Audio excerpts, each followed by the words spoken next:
Hey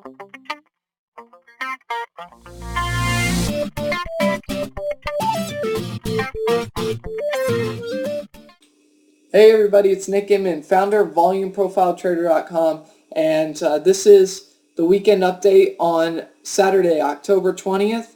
And right now we're looking at the S&P 500, and on expiration Friday, the S&P, the markets in general, gave us a broad sell-off, and that's something that was really we were waiting for. Not necessarily saying it was supposed to happen on Friday, but we're in this trading range.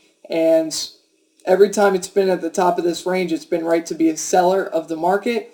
Just like every time it's been at the bottom of this range, it's been right to be a buyer.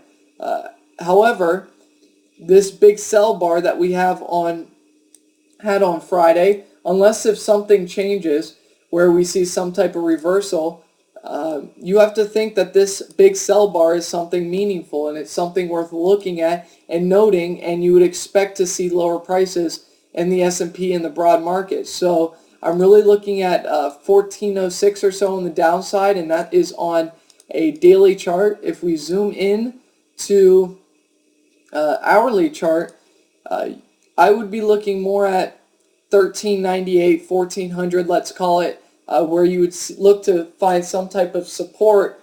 However, we talked about, and there's two different levels to look at.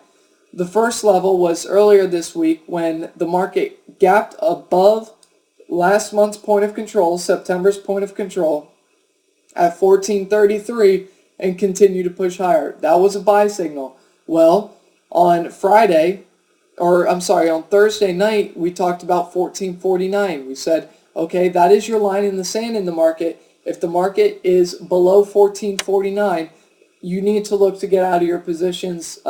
Make sure that your stops are close, because the market's likely to head back down to 1433. Well, it did just that and then some.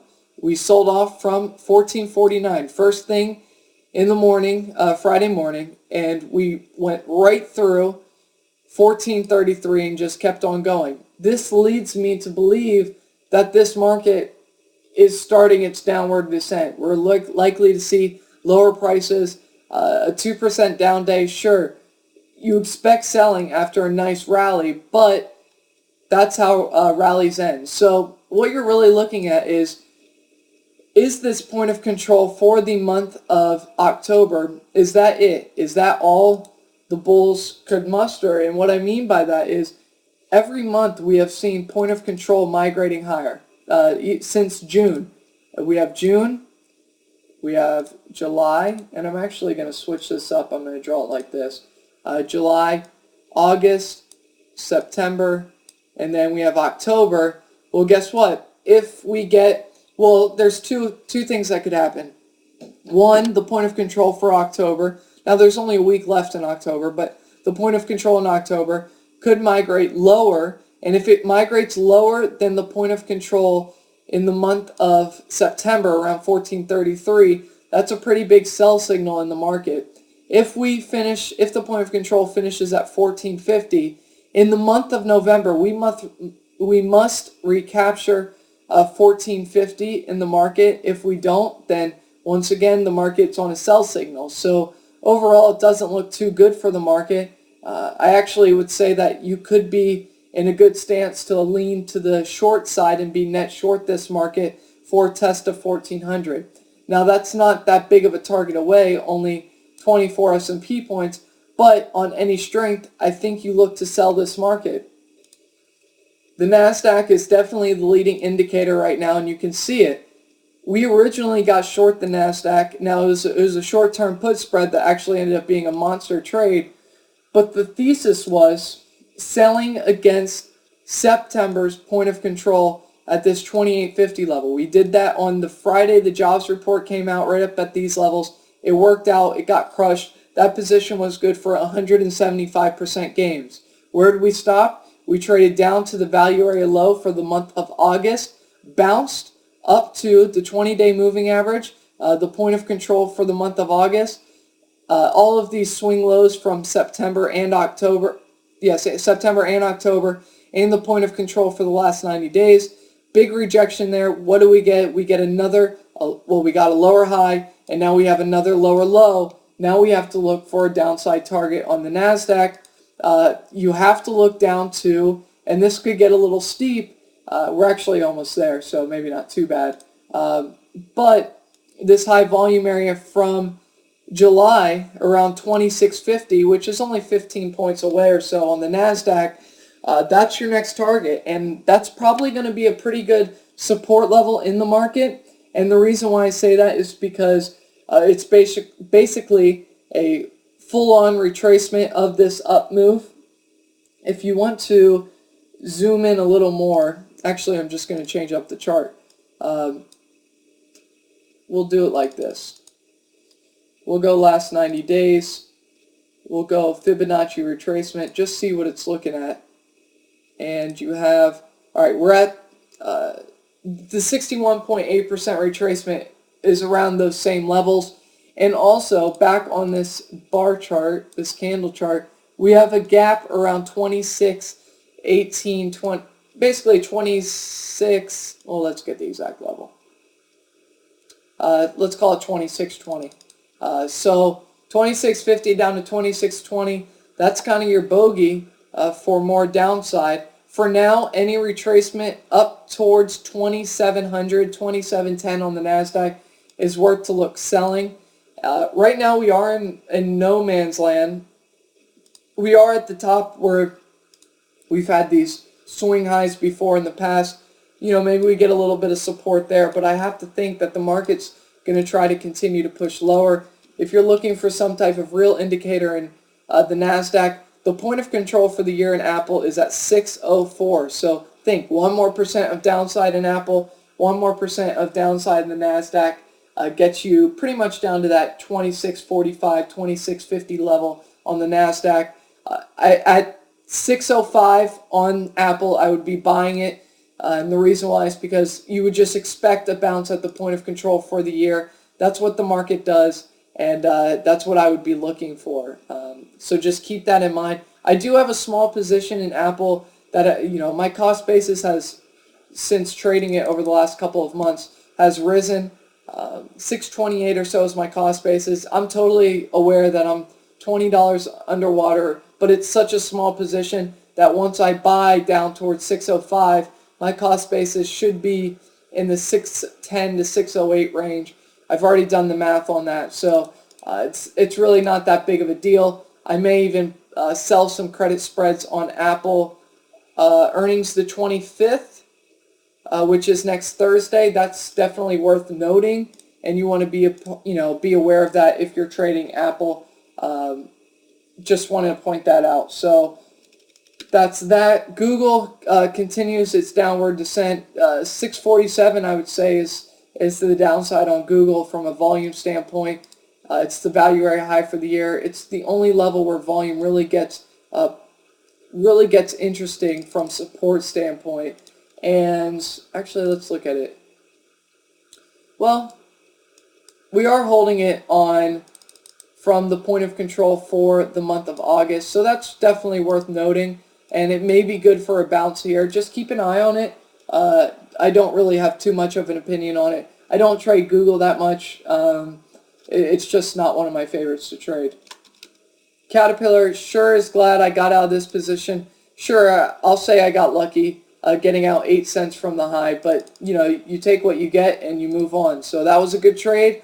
You can see point of control for the year, 50-day moving average. That was resistance, sure enough, and we've had a pretty wicked one-day reversal off of that.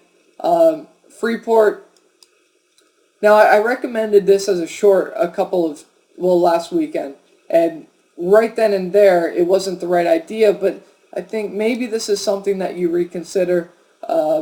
Going into earnings, I'm not a fan of being long or short into earnings, unless if it's a small position, and that's just my thesis. I'd rather buy or sell after earnings, and if I missed the trade, I missed the trade. But to be honest, I'd be looking for more downside. IBM, this is something that I was looking for a bounce. We didn't get that, but I still am in the trade. I didn't get stopped out.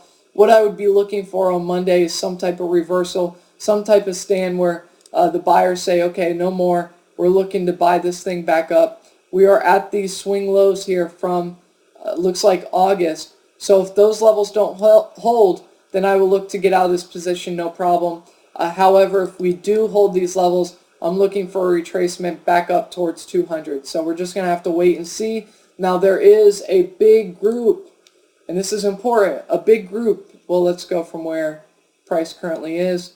This is the I want my money back crowd, where if they're long, especially if they bought going into earnings, they are some bummed out traders, some bummed out investors, and they're looking to get back their shares back as close to a break even as possible, so they can promise the stock market gods that they will never do that again.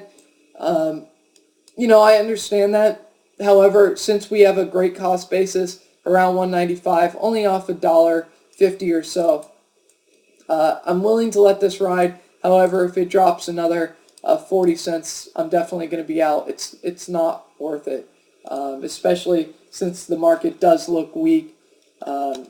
Similarly, Altria, actually this is one that just got away from me. I should have been out on a profit on this trade. I took a small loss, and that's just the way it goes sometimes.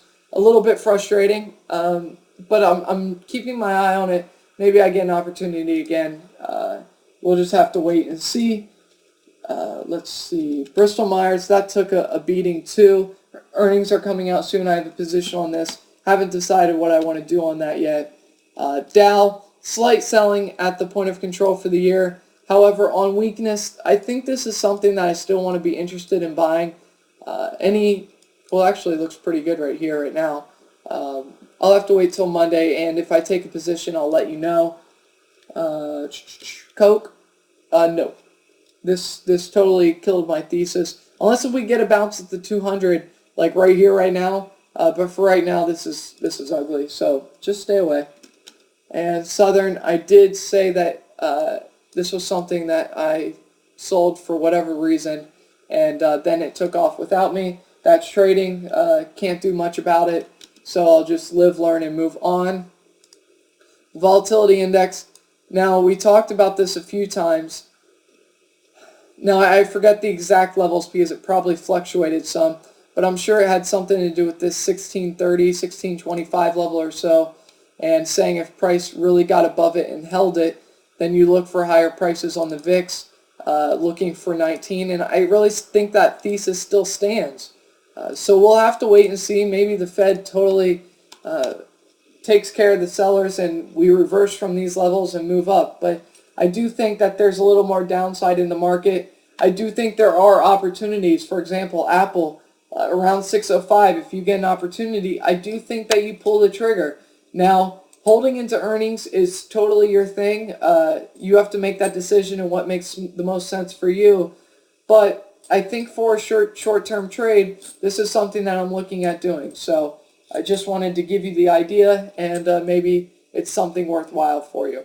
Now, that is really the gist of the weekend update. I'll say this. Euro is selling off from the point of control. The thesis was there. If it does sell off from the point of control, stay away from the S&P. Dollar strengthening, obviously, if the dollar's strengthening, you want to be long dollars, so a good cash position is a good thing. Gold continues to sell off. 1700, which is, let's get it on hourly chart, is, we're at the 50-day moving average. I'm not sure what, I remember saying 1700, now I have no idea why I said 1700. Value area high for the year to date. I guess 1700 is just a big solid number, right? So I won't put too much emphasis into what's going on. Actually, from a volume standpoint, gold is nowhere near. Well, you have some potential support down at this bottom of this volume here, which is basically where we're trading. So we will say 1700 is your line in the sand. We'll go with that. But just be careful. This thing has rolled over, and stubbornly, I didn't take any profits. But my thesis on gold is a lot longer term. Silver, now this is something that I've definitely scaled down on just because it had a nice run. I'm not as bullish on silver as gold, and it's not because, the silver to gold ratio, obviously that presents the bullish argument for silver, but I'm just not a believer in silver at 32. I think it could easily go down to 20 just because, and that's all really, as weird as that sound, as bad as that sound, that's my reason. And I do own some leaps in silver, call spreads and calls. I own a very small position of SLV, but I'm just kind of leaving it at that, and I'm not trying to be overly bullish. I realize that there's two sides to this market right now. Do you see a trend in silver right now on a year-to-date chart? And well, a one-year chart. And you have to say no. We were at the top of the range, and we did what we were supposed to do, which is sell off from the top of the range. So just be aware of that. So that is the weekend update. Now, I do want to say this. For those who want to register for the site and are ready to become a member of VolumeProfileTrader.com, it is ready. And if you want to take this step today, this is an informal, I guess you could say, sales pitch to say, give it a try. It's a 30-day risk-free trial, money-back guarantee thing. And I think it's going to provide you good framework to really improving your trading on all aspects. Go ahead, check it out.